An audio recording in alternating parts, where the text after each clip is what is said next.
Amados irmãos e amigos, amadas irmãs e amigas, tudo bem com vocês?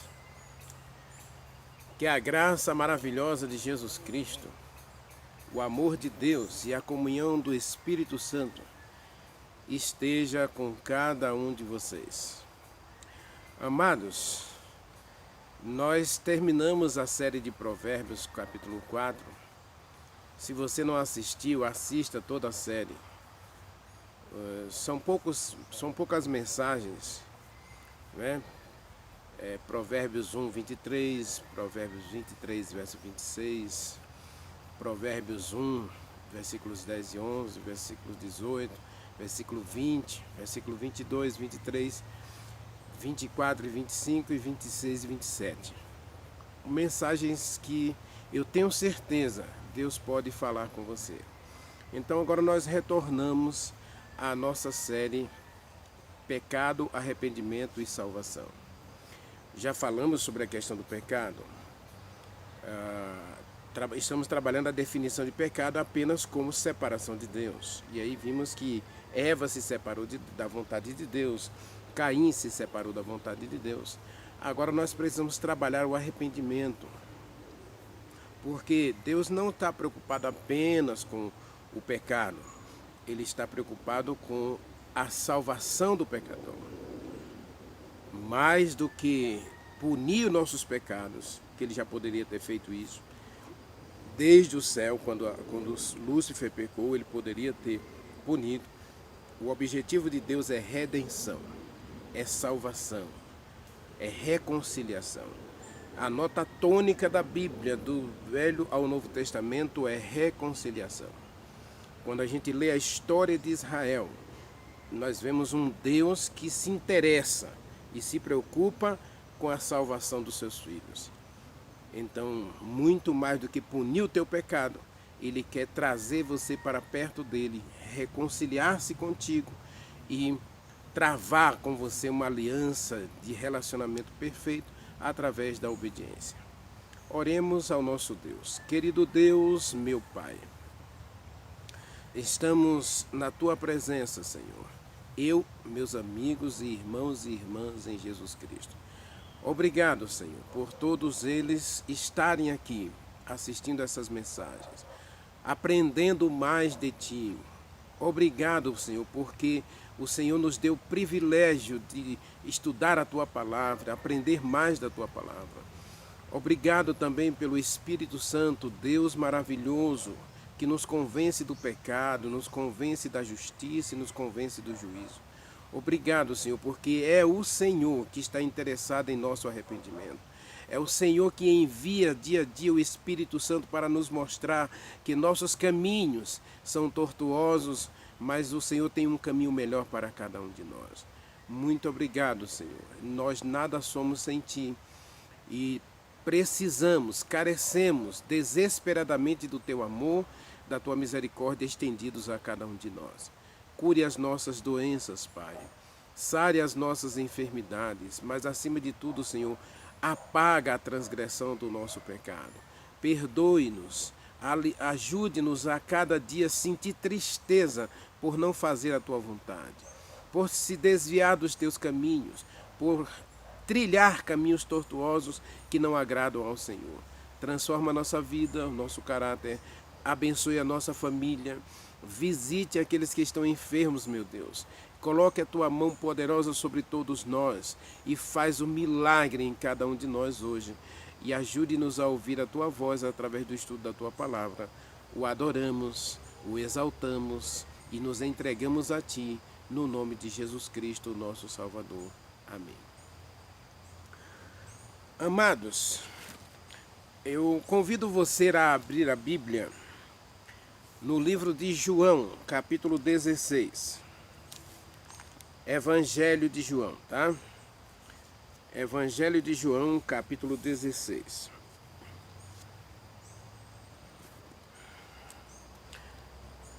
Vamos fazer uma reflexãozinha aqui sobre a ação do Espírito Santo. como Deus está interessado. Eu falei antes da oração que Deus está interessado em perdoar a gente, em salvar a gente, em curar a gente, porque Ele quer nos transformar na semelhança de Jesus Cristo para que a gente possa viver na presença dEle para sempre. Eu não gosto muito desse verbo possa, tá? Eu fico até triste quando a gente diz que Deus é onipotente, né? Que Deus tem todo o poder, e na oração a gente diz que o tu possas. É como se a gente estivesse diminuindo a Deus da sua onipotência. Se Deus tem todo o poder, eu não posso dizer que é que tu possas. Não. Eu tenho que dizer se tu quiseres. Um homem chegou perto de Jesus Cristo e disse: se tu podes, cure meu filho. Jesus Cristo disse assim: se tu podes. Jesus o repreendeu por essa expressão. Nós não encontramos a expressão que tu possas em relação a Deus em lugar nenhum da Bíblia. Não existe um versículo da Bíblia em que os filhos de Deus e as filhas de Deus que oraram na Bíblia disseram que tu possas, não. Não tem um versículo, não. A maioria deles realmente se colocaram na posição se tu quiseres, se for tua vontade. Porque se for da vontade de Deus, Ele opera para a glória do nome dEle e para a exaltação dos seus filhos nessa terra, tá bom? Então, quando você orar pela a próxima vez, por favor, vamos ter o cuidado de não diminuir o poder de Deus. Quando eu digo que tu possas, eu estou dizendo que Deus não pode todas as coisas, tá bom?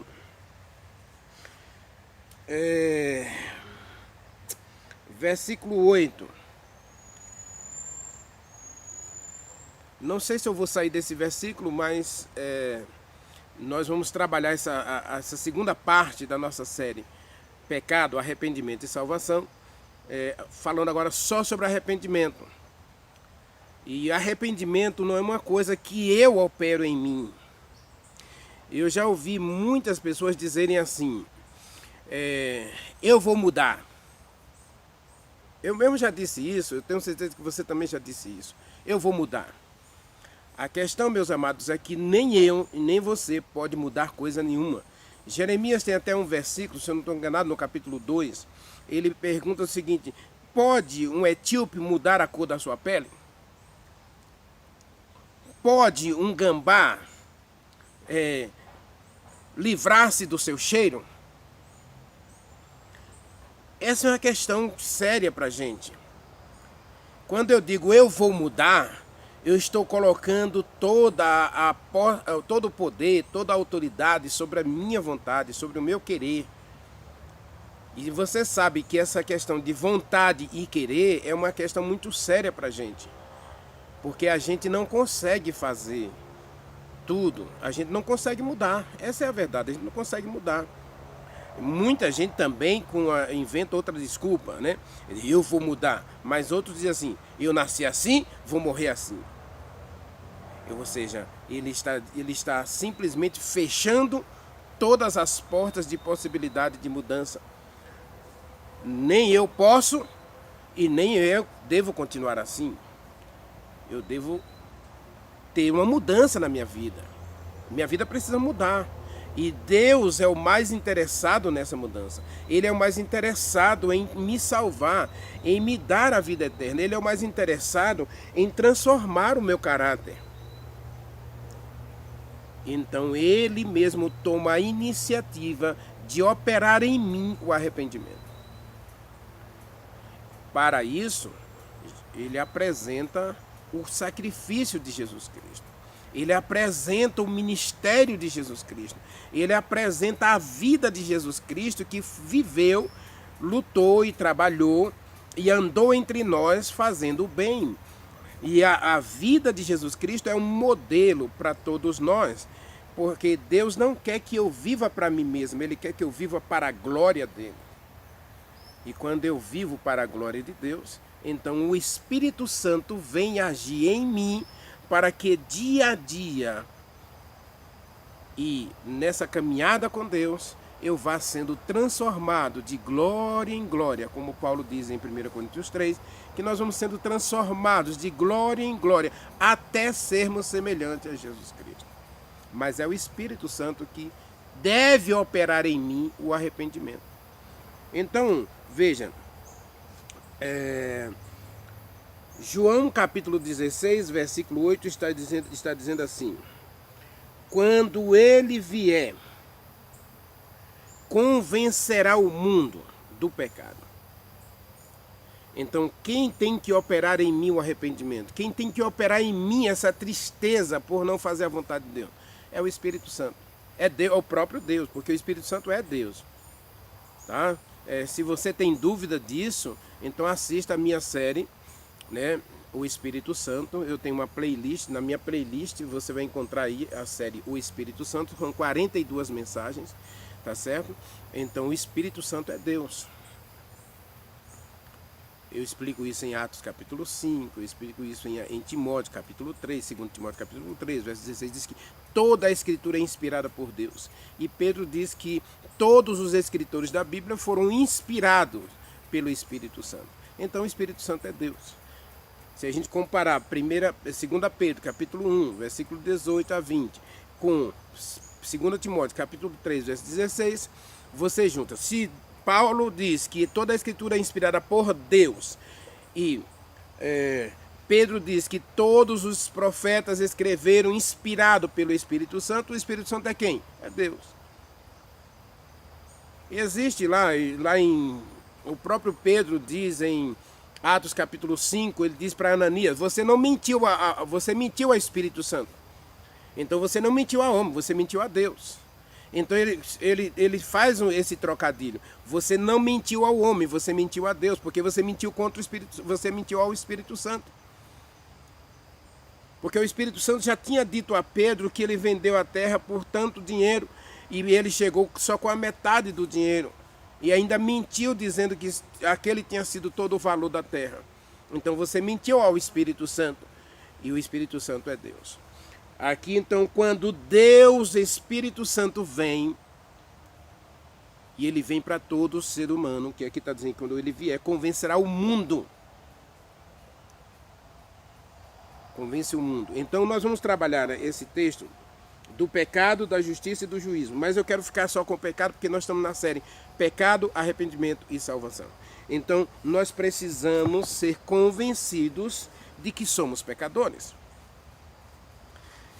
E aqui a gente volta a uma questão muito interessante. Porque quando eu digo que existem aqueles que falam assim, eu vou mudar, ele dispensa a ação de Deus, ele dispensa o próprio Deus. Eu não preciso de Deus para mudar. E aí nós começamos a inventar desculpas. Aqueles que dizem, eu nasci assim, vou morrer assim, eles acabam se convencendo das suas boas obras. Eu não faço nada errado, eu não mato, eu não roubo, eu não adultero, eu não minto, eu não traio a minha esposa, eu sou uma pessoa honesta, se eu achar um dinheiro eu devolvo ao dono, né? Eu não fico com nada dos outros. Então, nós nos convencemos de que comportamento é o mesmo que princípios do caráter. Não. Veja bem, comportamento é fruto de ações, o fruto de crenças. Eu creio assim. É preciso a gente ilustrar, tá certo? A gente ilustrar, e eu gosto sempre de usar a ilustração da Bíblia, não é? O fariseu que foi orar no templo.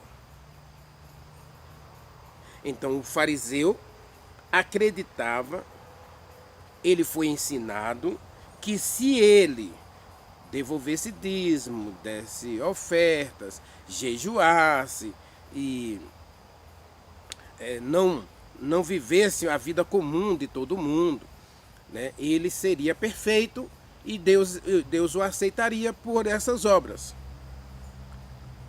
Então, eu ouvi uma frase recente dizendo o seguinte: a pessoa citou um vulto popular, dizendo que essa pessoa fazia tudo de bom para as pessoas, dava esmola, ajudava todo mundo, era uma pessoa caridosa, uma pessoa amorosa. E ele assim, Deus vai deixar essa pessoa fora do céu? Veja, comportamento e princípios, crenças. Então muita gente acredita que se desenvolver um comportamento adequado, socialmente aceito, né? Não, todo mundo gosta dessa pessoa porque ela é assim, ela faz isso, ele faz aquilo. Então, essa pessoa, ela desenvolve um comportamento fruto dessas ações, dessas boas ações, né? Dessas crenças. Então, as pessoas acham que essa pessoa não precisa mudar mais nada. Mas será que é isso que Deus quer da gente? Será que é simplesmente mudar o nosso jeito de agir que vai levar Deus a aceitar todo mundo? Aí vem a pergunta, e eu pergunto para mim e para você, sinceramente. Se a mudança de caráter, a mudança de personalidade, a mudança de comportamento é algo que eu possa produzir por mim mesmo e levar Deus a me aceitar do jeito que eu sou, então Deus tem que me levar para o céu assim, porque eu faço tudo de bom, eu não mato, eu não roubo, eu não adultero, eu não faço nada errado. Então, nesse caso, eu não sou pecador. Então, observe que o texto está dizendo que o Espírito Santo vem convencer do pecado. E pecado, lembra da nossa definição de pecado? Pecado é separação de Deus. Separação da vontade de Deus. Separação dos caminhos de Deus. Então, o pecado é muito mais do que você parar de errar, parar de fazer coisas erradas, parar de fazer coisas maldosas. Pecado é você se afastar da linha traçada pelo próprio Deus para a gente seguir. Então, o Espírito Santo, ele vem nos convencer de que eu sou pecador, independente de eu praticar boas obras. Porque boas obras não salvam. Se as boas obras salvassem alguém, Jesus Cristo precisaria morrer? Não. E se você observar, em Israel, nós encontramos muitas pessoas bondosas. Um dia, Elias se encontrou com um profeta, né? E esse profeta disse para Elias, eu faço tudo certo e você está querendo me entregar ao rei para que ele me mate? Ou você não ouviu falar das boas obras que eu fiz, de como eu salvei 80 profetas, sustentando com meu próprio pão e a minha água? Escondi-os da Jezabel que estava matando os profetas de Deus. No Novo Testamento, quando Jesus Cristo foi à casa de um centurião, o povo disse, ele é digno de que você opere um milagre na vida da filha dele, ou do servo dele, porque ele nos construiu uma igreja. Veja, nós estamos sempre levando as coisas para o lado errado. Não estou dizendo que é errado praticar boas obras, por favor. As boas obras devem ser fruto de um coração agradecido a Deus. Assista a mensagem 6 da nossa série, né? Adoração e oferta. A mulher adúltera, ela primeiro foi curada por Jesus Cristo e agora ela deu a oferta. Então aquela oferta não era para conquistar o coração de Jesus Cristo a fim de que ele a perdoasse. Não, ela já estava perdoada. Agora, com o coração agradecido, ela dá uma oferta para Deus. As nossas boas obras, elas sempre devem ser fruto de um relacionamento perfeito com Deus, de crescimento espiritual. Eu estou crescendo na graça, eu estou crescendo no conhecimento de Jesus Cristo, então não tem como eu retroceder para praticar más obras. Eu tenho agora que apresentar frutos dessa salvação, dessa justiça que Deus colocou em meu coração. Mas eu continuo sendo um pecador.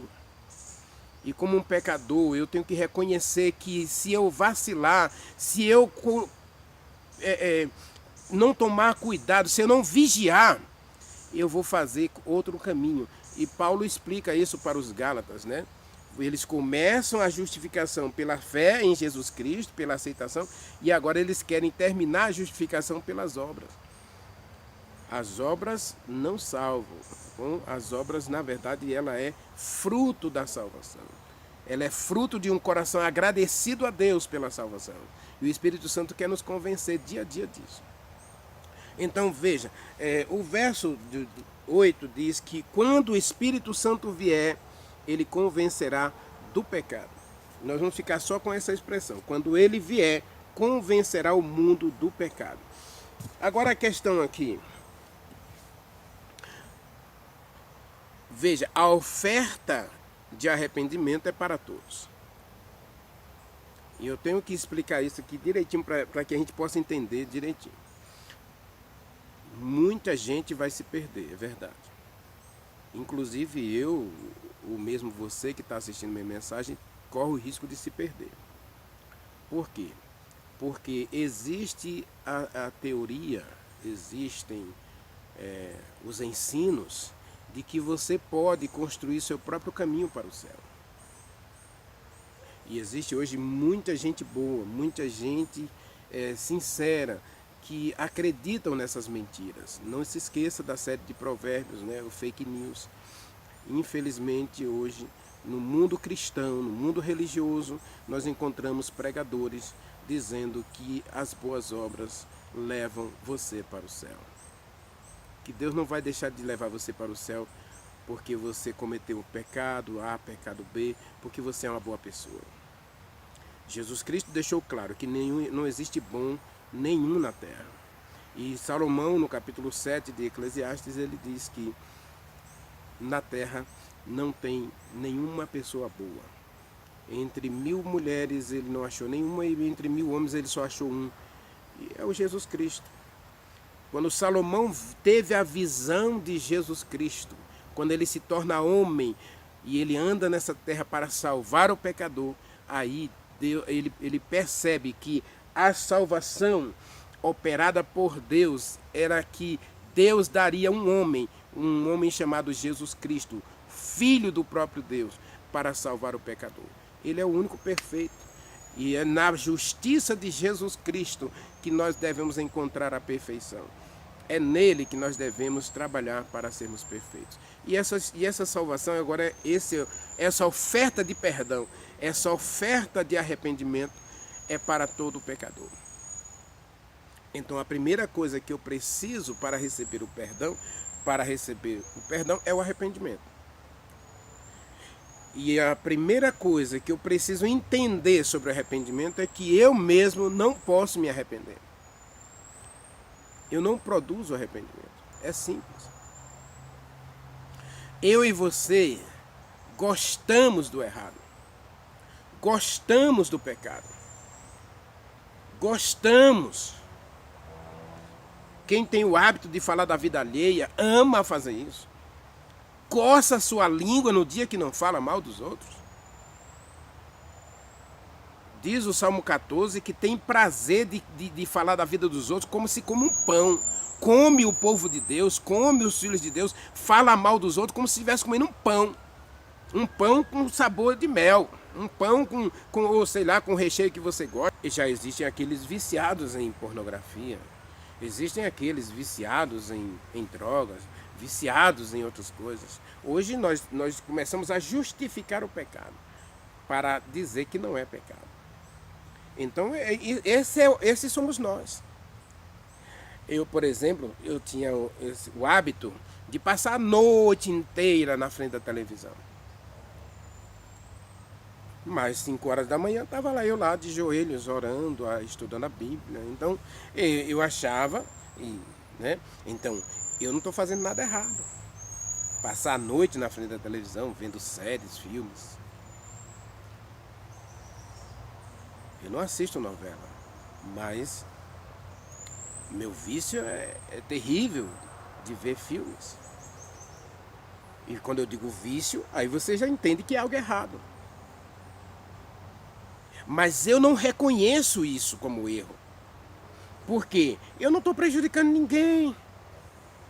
Se eu estiver prejudicando, estou prejudicando a mim mesmo. Então eu assisto o meu filme. Isso não muda nada em mim. Eu não sigo os ensinos do filme. Né? Então veja, então eu começo a moldar um comportamento que eu começo a justificar o erro. Esse é o eu. Então eu preciso ser convencido disso. E agora Deus bondosamente envia o próprio Deus, o Espírito Santo, para me convencer de que esse meu comportamento, essas minhas atitudes, não combinam com a palavra, não combinam com o caráter que Deus quer desenvolver em mim, porque Ele quer me levar para o céu. Então, a primeira coisa que o Espírito Santo tem que me fazer é me convencer de que eu sou pecador. Eu sou pecador. Então, quando você diz para você mesmo, agora, diga aí, eu sou pecador. Aí agora você abre o coração para que o Espírito Santo opere em você o arrependimento. O que é o arrependimento, então? O arrependimento é você perceber que a sua vida é um erro. É fácil isso? Não. E você reconhece, e você pode fazer isso? Você pode reconhecer? Existe, por exemplo, o fumante, né? Ele diz assim, eu sei que fumar é errado. Eu deixo quando eu quiser. Será que ele vai deixar? Eu conheço pessoas que já têm 20, 30 anos dizendo justamente isso. Eu paro quando eu quiser. Então ele não reconhece que é um erro. Embora ele diga que é um erro, ele não reconhece que ele está errado. Que sua vida, que seu comportamento é um erro. Que suas ações é um erro. De ir na mercearia, comprar o cigarro, comprar o isqueiro, acender o cigarro, fumar. Ele não reconhece que ele está fazendo algo errado. E por isso ele diz assim, faz mal. Ele não diz que é errado, ele diz que faz mal. Né? E cuidado com essa ideia de que faz mal. Nós justificamos o pecado, trocando o pecado por faz bem ou não faz bem, faz mal ou não faz mal. Essa é a questão. E isso é nós. Somos nós que trabalhamos esse pensamento. Ah, só faz mal. Isso não faz mal. Né? A questão da alimentação, por exemplo. Quando Deus diz não coma isso, aí a gente não classifica como pecado comer. A gente diz assim, só faz mal. Deus não quer que eu coma porque faz mal. Não é a questão que faz mal, meu irmão. A questão é, Deus disse sim, Deus disse não. O não é pecado. Quando eu faço o que Deus disse não, é pecado. Eu estou pecando. Agora, eu preciso de alguém de fora, superior a mim, onisciente, onipotente, para me convencer de que isso não apenas faz mal, isso é pecado. Porque pecado é separação da vontade de Deus, e a vontade de Deus é que eu guarde os seus mandamentos.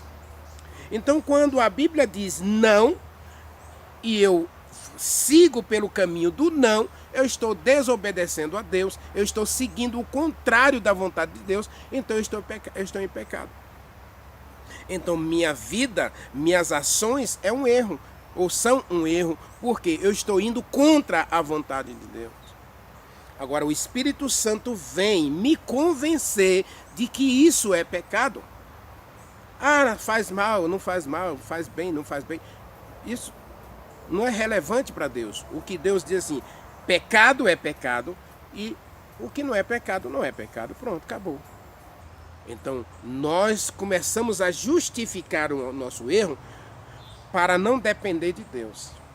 Então, a segunda lição para a gente é que eu dependo de Deus para eu me arrepender.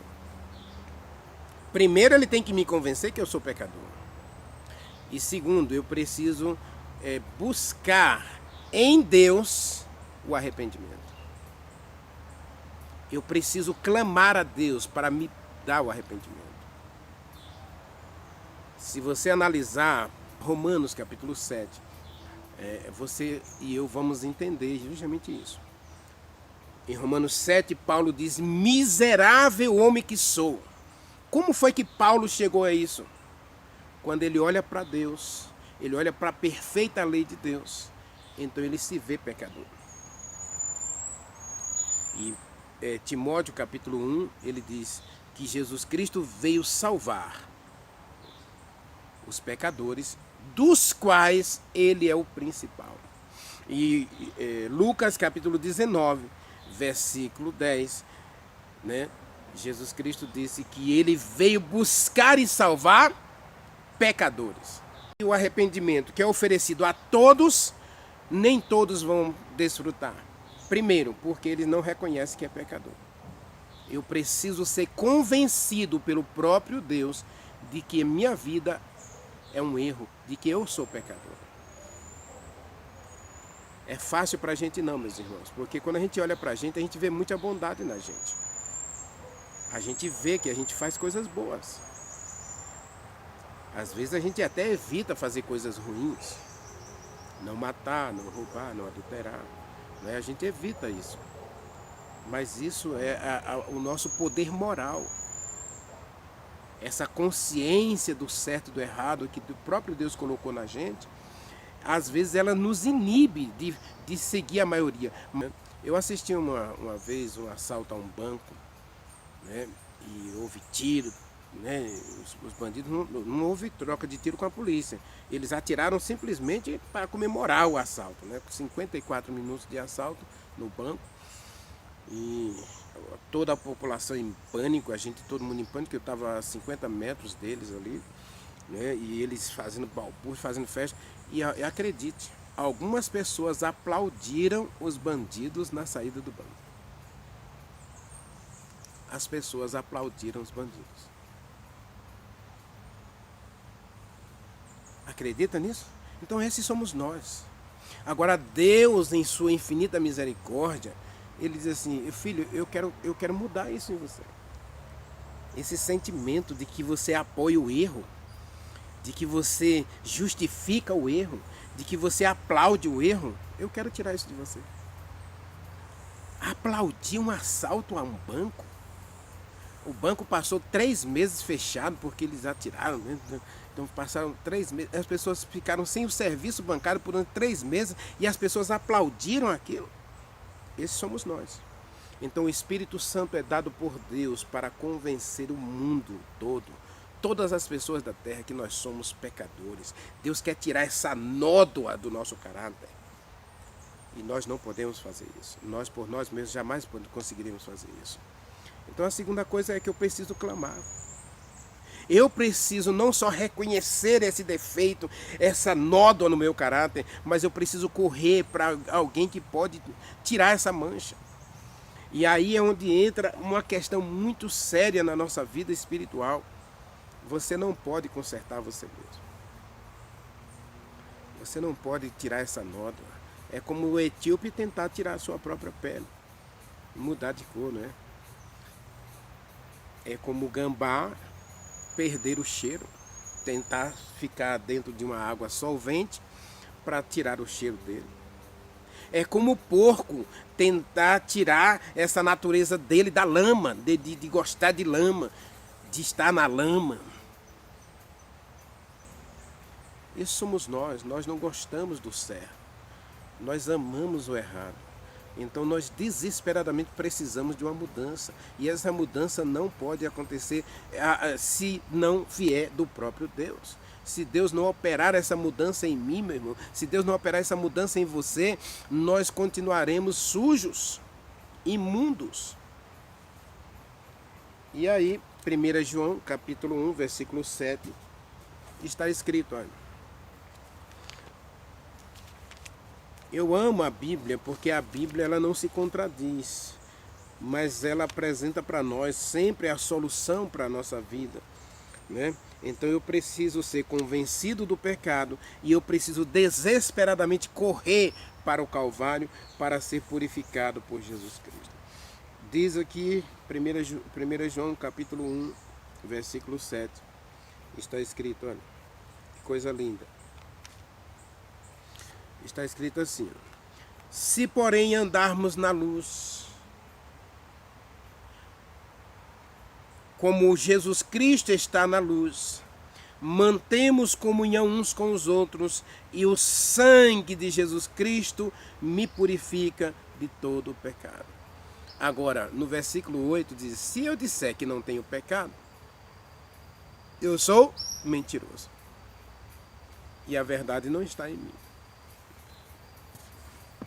No versículo 8 diz que se eu disser que não tenho pecado, que eu não sou pecador, a minha vida é uma mentira. Cuidado para que você, mesmo estando em uma igreja evangélica, seja ela adventista, batista, metodista, católica, cuidado, se você não reconhece que você é um pecador, então você não reconhece que está perdido.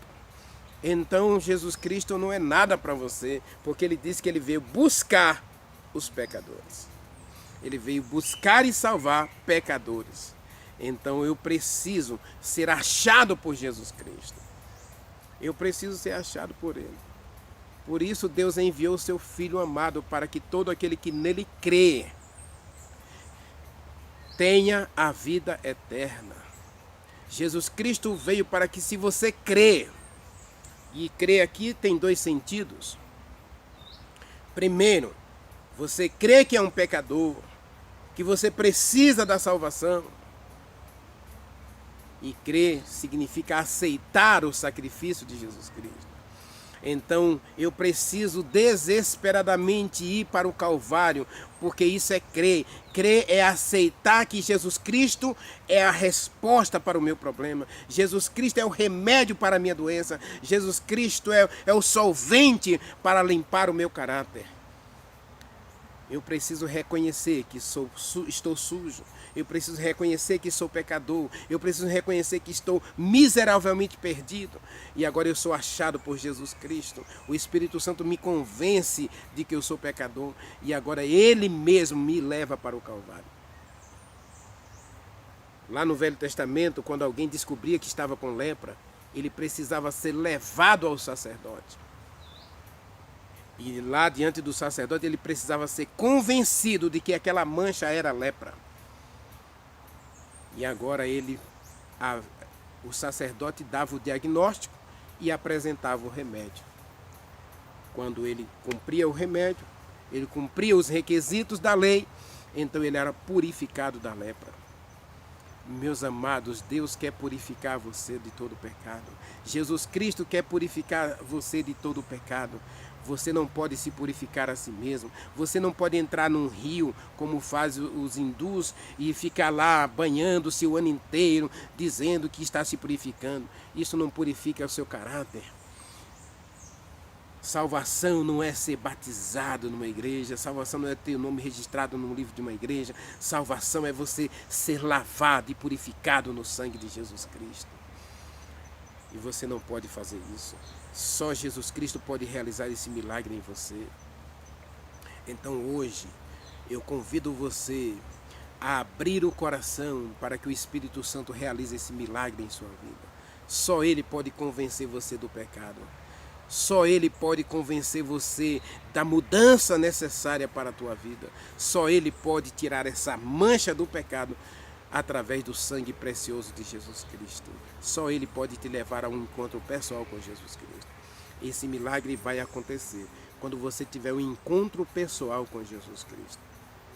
Percebe que muitas vezes a gente pode estar na igreja ouvindo o sermão e até cantando, pregando, e a nossa vida continuará a mesma.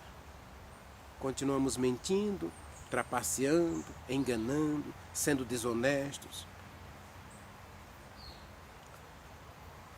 E a gente acha que não está fazendo nada errado. Como o Renivaldo, né, que assistia filme a noite inteira, passava até 4, 5 horas da manhã, até 5 horas da manhã, porque 5 horas era meu horário de orar, e então eu parava ali, passava mais de 24 horas, só com aquele intervalozinho de 1 hora e meia, separado ali para fazer o culto de manhã e da tarde.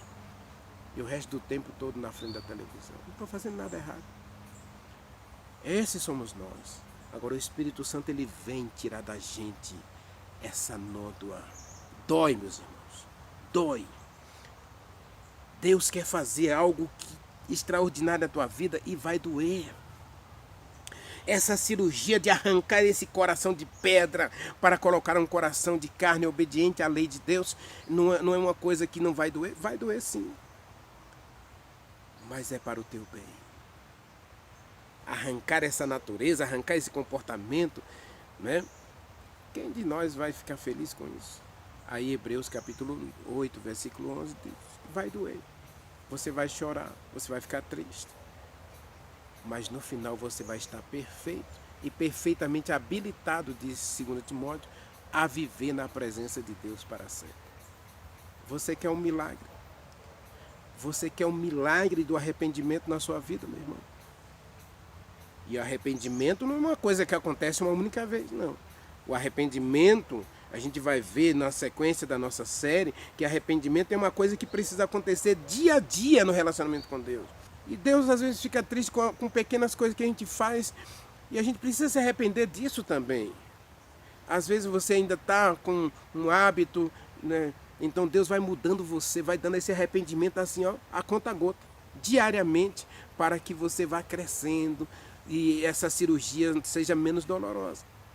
Ele não vai arrancar tudo de uma vez para você, ele vai fazendo paulatinamente. Dia após dia, Deus vai fazendo esse milagre de arrancar as coisas ruins da gente, que é pecaminosa, e vai colocando novos hábitos, novas coisas, para que em tudo a gente possa viver para a honra e glória de Deus. Você quer esse milagre? Você quer o milagre do arrependimento diário na tua vida? Ore comigo. Querido Deus, meu Pai, muito obrigado por essa mensagem. Senhor, muitas vezes nós não entendemos nossas próprias atitudes, nossas próprias ações. Às vezes agimos por impulso e dizemos, não fizemos nada errado porque não faz mal. Ah, Senhor, tira essa ideia da gente, essa justificativa, tira esse desejo insano de fazer coisas erradas, justificando nossos erros. Por favor, Senhor, faz um milagre em nós, coloque em nós agora o desejo do arrependimento. Ó Espírito Santo, entra na nossa vida e arranca esse coração maldoso, arranca esse coração pecaminoso e dá-nos um coração obediente à tua santa lei. Nós oramos, Pai, nós te pedimos por um milagre hoje em nossa vida, em nome de Jesus Cristo. Amém.